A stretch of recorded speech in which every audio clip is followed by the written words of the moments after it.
So, ayan. Ito may ginagawa akong speaker. Size nito is 18 inches.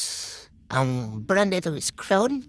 At ang model nito is Pro 1860PA na may nominal na 600 to 1,000 watts.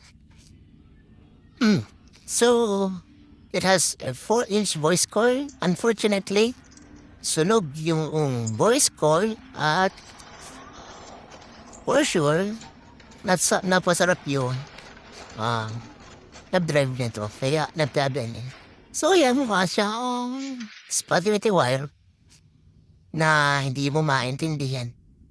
So, this is my next project. Ititrip ko na rin to. Ipa-fiber. Yan, para mas maganda yung button niya for subwoofer. So, yun lang.